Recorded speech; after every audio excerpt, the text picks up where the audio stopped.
भगवान शिव के भक्त के कहानी।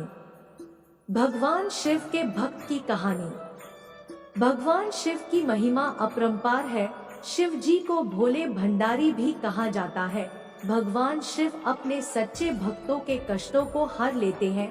भगवान शिव के ऐसे ही सच्चे भक्त का प्रसंग तब का है जब यातायात के साधन ज्यादा नहीं होते थे। अगर कोई किसी तीर्थ स्थल पर जाता था तो पता नहीं होता था कि वापस घर लौट भी पाएगा या नहीं। भगवान शिव का भक्त बहुत कठिनाइयों के बाद केदारनाथ धाम पहुंचा। जब वह वहां पहुंचा तो मंदिर के पुजारी जी मंदिर के कपाट बंद कर चुके थे। उसने पुजारी जी से बहुत विनती की, मैं बहुत समय और कठिनाइयां सहकर महीनों बाद यहाँ पहुँचा हूँ, आप कृपया मुझे दर्शन करने दे।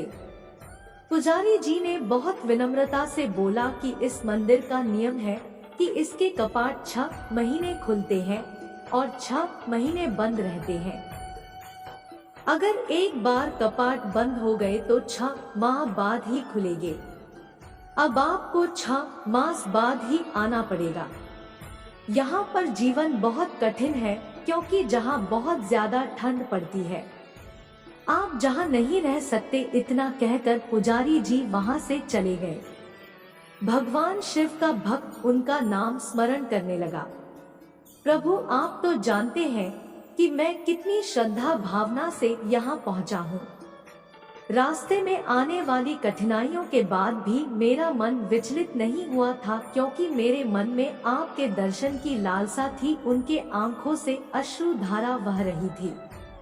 उसे भूख और प्यास भी लगी थी। कुछ समय पश्चात वहाँ पर एक साधु बाबा आए। उन्होंने उसका हालचाल पूछा।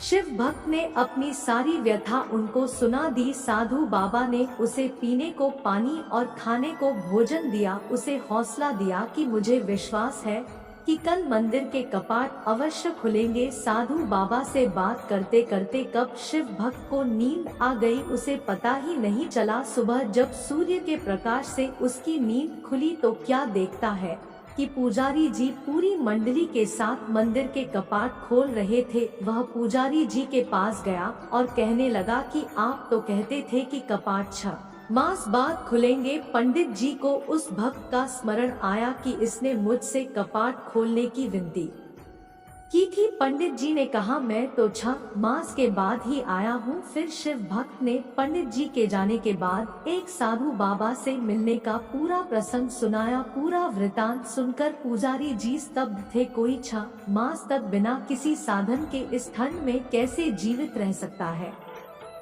पुजारी जी उस भक्त के चरणों में गिर गए।